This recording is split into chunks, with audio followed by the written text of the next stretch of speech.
here we go. I am so excited for this topic. We are going to be talking about the U.S. Marines. That's right. If there's one fighting force in the world that always gets put up against all odds, and we always call upon them to get a job done, it's the United States Marine Corps. And I am not really over-exaggerating on what exactly the United States is calling them to do. I think this is actually quite a testimony or testament at how much faith and trust the United States puts into the U.S. Marines. So here's what's going on. As most of you know, maybe some of you don't, Iran is causing a lot of issues right now, seizing oil tankers, seizing assets, and just causing a disturbance. So what does the United States say? Let's go ahead and put some U.S. Marines on some cargo ships. Let's put some U.S. Marines on some oil tankers, and that will stop them. You do not want to mess with the U.S. Marines. Now, in this video, we're going to go over if this is a good idea, if this idea can work, and I want to sort of paint the picture for you guys on what exactly is going on to deter the enemy and how the United States has done this tactic before in Afghanistan and other conflicts, and how the U.S. Marines now have sort of found their new note in life. One thing about the U.S. Marines, they sort of have not been doing much. We've been talking about the U.S. Marines in the Pacific, this and that, but now the U.S. Marines have like a new calling to protect world assets, literally. So let's go ahead. Let's play this clip so we can kind of see what's going on and what exactly the plans or the mission may be for the U.S. Marines. And here we go. Let me know if it's laggy or if you guys can't hear it. And of course, I will be posting this video if you are watching this live. Getting new information tonight about U.S. plans to deploy Marines on board commercial ships sailing in the Persian Gulf area after Iran has seized oil tankers a number of times in recent months. Let's get right to ABC's chief White House correspondent, Mary Bruce. Mary, this is a remarkable escalation in the long-standing tensions with Iran. It is, and with the hope here tonight is that this will be an effective deterrent to Iran's aggression. Tonight we are told that the U.S. military is prepared to offer protection to commercial ships to try and stop Iran from seizing and harassing civilian vessels, as in scenes like this one. We have some video of this. Now, again, the main thing is to deter. Now, these broadcasters are saying, well, this is an escalation of force. But in all honesty, this is meant to deter the enemy from seizing global assets, especially U.S. assets. And we'll get into all of this. But again, I'm just showing you this clip to paint the picture to set you guys up for what exactly is going on. The plan is unprecedented, but we are told it is likely to be approved. U.S. Marines have already been training for this for the past 2 weeks. Now, the plan is to put armed personnel in teams of 20 on commercial ships that request protection. The Marines would have the right to self-defense, and while the intention here is to put Iran on notice, there is no question it increases the risk of miscalculation. Okay, so they said about a unit of 20 Marines will be put on ships to help deter, and just in case something pops off, U.S. Marines are authorized to defend themselves. Now, when you hear 20 Marines, it doesn't sound like a lot. Like, why would you set up 20 Marines for failure if all of a sudden they get surrounded with Iranian battleships and all these personnel? Remember this, and I was a former U.S. Army soldier in the 101st Airborne. The U.S. Marines are trained and put in these situations where, again, look, everything is against them. They have to work with what they get. And the Marines are really good at working in situations where they don't have a lot of personnel working in their favor. They don't have a lot of assets. But one thing we are forgetting is that the U.S. Marines who are upon these ships actually have a ton of assets. When you hear the word 20 Marines per ship, it's a lot more than that. Considering you have what's called the U.S. Navy's 5th Fleet out there, and I don't know if you guys can see this this text here. Let me try to zoom in for you. 1 second. Let me zoom in. Okay, so if you're messing with the U.S. Marines and they're upon one of these ships, when I say when you, I'm talking about Iran, the 5th Fleet, currently deployed in the Persian Gulf, has 20 ships, 103 strike aircraft, and approximately 20,000 sailors and Marines. So, if Iran wants to mess with a cargo ship or mess with an oil tanker, oh, it's 20 Marines, we can take them. No, these Marines, without a doubt, have these assets on standby 24/7, son. That is not someone you want to mess with, all right? I know from the U.S. Army, we love to hate on the Marines, but in this aspect, this is not, you do not want to mess with the Marines, all right? They got ships, they got aircraft, but nonetheless, even a platoon-sized element of Marines Yeah, that's not good to mess with them. Again, this is all to deter. All to deter. And I thought it'd be good just to give you guys some material. Now, again, this is CNN, so I'm going to be a little hesitant showing you guys this. But nonetheless, this also paints the picture of what or how Iran does like to attack cargo ships and other oil tankers. And we'll get into why. Like, why do they care? Why are they attacking assets? What is going on? We'll get into all of this. So let's go ahead and watch this clip. Now, that is another Iranian Navy vessel approaching a separate oil tanker, once again in international waters off the Gulf of Oman. This time, the Iranian Navy vessel draws closer and, according to the Navy, opens fire with small arms fire, hitting that tanker there in several points. Nobody was injured on the tanker, according to the U.S. Navy, but those bullets struck close to the living quarters on board that tanker, another one of the reasons the U.S. was very concerned about this. The same destroyer, the USS McFall, responded to this one as well. This time there...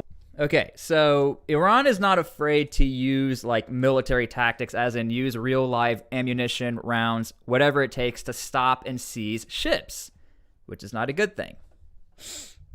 And sorry, let me know if I'm lagging a little bit. Should be good here. I think I might be lagging on my side. Can you guys leave a comment if I'm okay?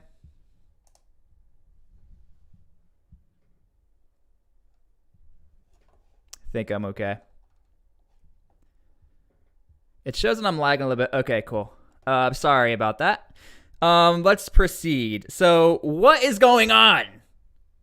Why are they attacking these ships? What is happening? Well, one thing we have to remember is that Iran right now is in a very bad economic struggle. They are doing whatever it takes to disrupt global markets when it comes to oil and other assets, because right now it is illegal on the global market to purchase or buy Iranian oil.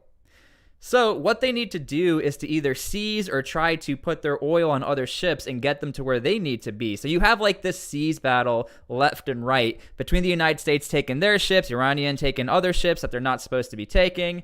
And so again, here's a video that I found that also sort of paints the picture and will set us up and help us understand what exactly is going on, because this has been happening for a while now. It just so happens that the media really is picking this up where, oh my gosh, U.S. Marines are going to be boarding ships and potentially be fighting Iranians. And I really don't think it's out of the question. I really don't. So here we go. For decades, Iran has interfered with maritime traffic in the... Sorry, we got a bit of lag here.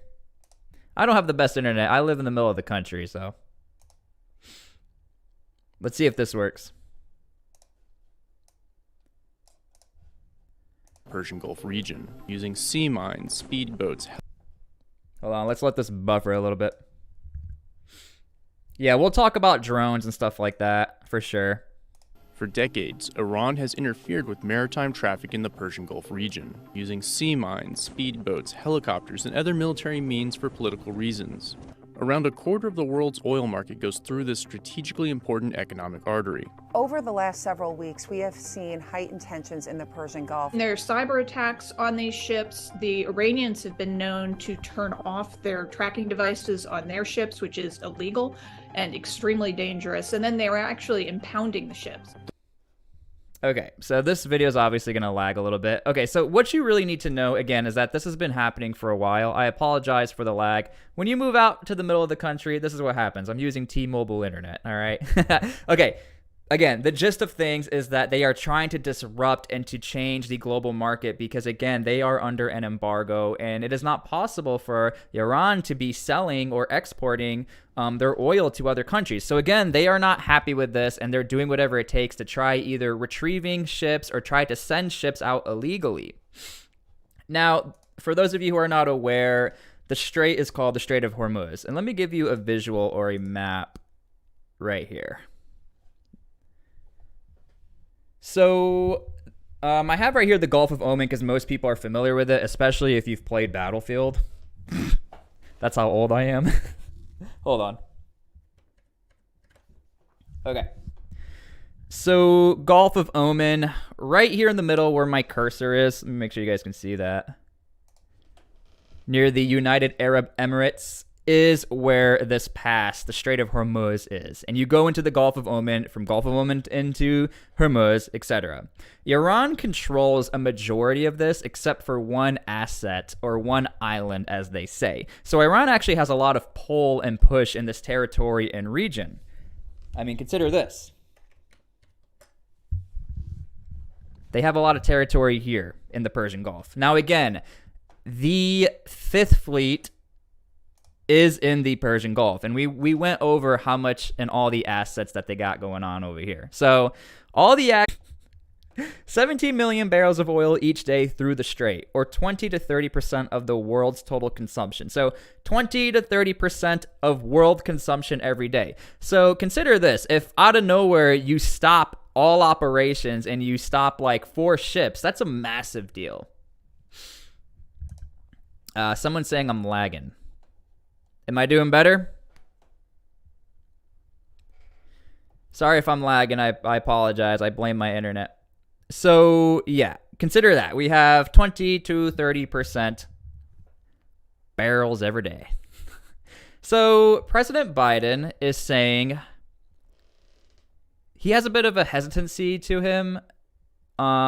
He's okay with the Marines going out there, but he also acknowledges that this might not be the best idea ever because it could be perceived as an escalation of force, but nonetheless, we have to do something if Iran is going to keep potentially stopping oil assets, okay? He said this on March 24th, a while ago, even before, what we got going on. Make no mistake, the United States does not, emphasize seek conflict with Iran, but be prepared for us to act forcefully to protect our people. So again, there's always been a tonality from the Biden administration that they are willing to stop Iran at all cost, historically speaking. So, okay. Nonetheless, I see this as a positive thing, and I don't think Iran would ever have the cojones to do anything to the U.S. Marines. Somebody said Iran deserves oil. For sure. I do think we don't want to deprive their people from their natural assets and resources. But again, when you look historically speaking and from the evidence and video files, we do know that Iran does seize oil tankers when they're not supposed to be, attacking other global assets. Or they will fabricate and make up a story saying, well, they crashed into one of our ships, so we need to go arrest the people on board. Also, I do not agree with Iran firing upon other global assets and creating, again, turmoil within that region of the world. So that's essentially what's going on right now. There really is not too much of the story because we are getting in the preparatory phase to get there. I've seen a lot of comments and commentary of people saying, well, isn't it a bad idea to put 20 Marines on a ship? Like, is that going to be enough? It's plenty. Even if you put like 10 Marines on a ship, I think it'll be okay. Again, because the U.S. Marines have a ton of assets ready at the palm of their hands when the Fifth Fleet has to get activated. So, let me know what you guys think. I'm about to post this video. For those of you watching live, make sure to go comment on the actual video. I like to reply to all the comments and see what you guys have to say. But yeah, the U.S. Marines may actually be our frontline defense over in the Persian Gulf. Is anyone surprised? I'm not. Historically speaking, the U.S. Marines have been put up against a way harder task. I would be highly, highly surprised if Iran actually decided to mess with the Marines. That would be absolutely mind-boggling to me. I don't think they're going to do it. So, okay, I'm going to post this video. Make sure you guys go comment. If you're watching the actual video, nice to meet you. Love all of you. And yeah, U.S. Marines versus Iran. I hope it doesn't happen, but it looks like it's going to happen. We will see you guys later.